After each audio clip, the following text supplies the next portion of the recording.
Carry it. Carry it. Yeah. Yeah. Yeah.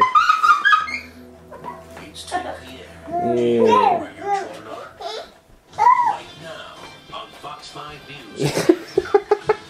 Albany, it is deal or no deal when it comes to saving the MTA from its doomsday budget. Spinning around, aren't you? From massive fare hikes is first at 10 tonight. Good evening, I'm Gary.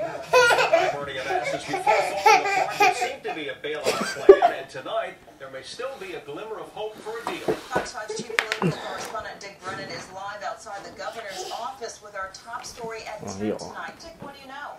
Well, we can tell you right now, emphasis on the word glimmer of hope. It seems 2 or 3 times there's been a deal in place only to have it fall apart. Tonight it's all over payroll, or as Governor Patterson puts it, mobility tax. And some are saying it's back to the drawing board.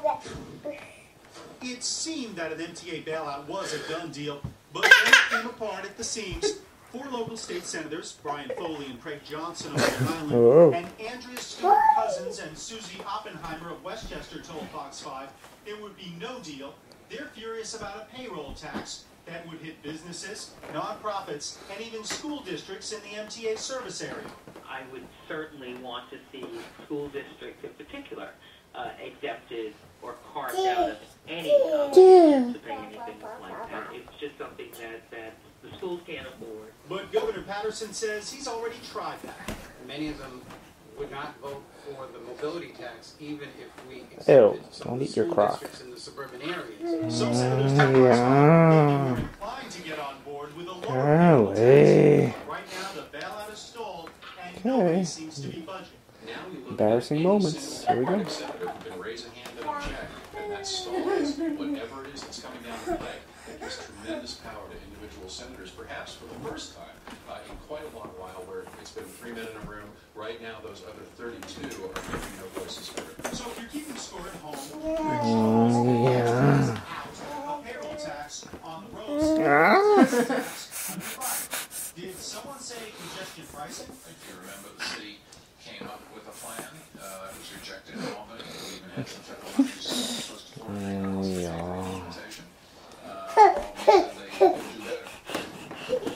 Well, so far, at least Albany has not done better. Mayor Bloomberg getting a little bit of a dig in there. In the meantime, they're going to resume tomorrow morning at 9 a.m. The state senate. They're still working on the budget. The bailout, it looks like, is going to wait.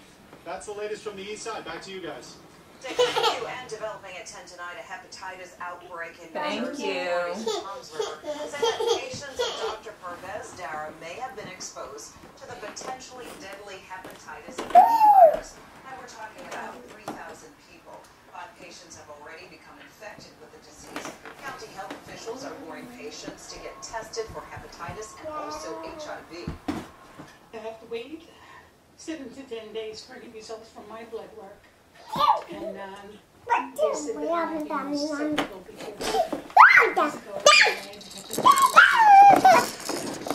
Dr. Dara is denying tonight that the hepatitis B outbreak originated from his office. The nationwide pistachio scare spreading to Whole Foods now. 65 everyday value brand in-shell dry roasted and salted pistachios. Recall involves 16-ounce packages with the best dates listed on their sweet beer. By the way, you can find more information on our website. Check out myfoxny.com. Where are you going? Fox 5's Lisa Evans is live at the 701 precinct now in Crown Heights. Lisa, I should say, what is the story now? Tell me more. Well, Ernie, the suspect that cops have in mind is not. Where are you going? Sources tell me that he is at a hospital in the Bronx in police custody and collapsed looking out the corner of that home.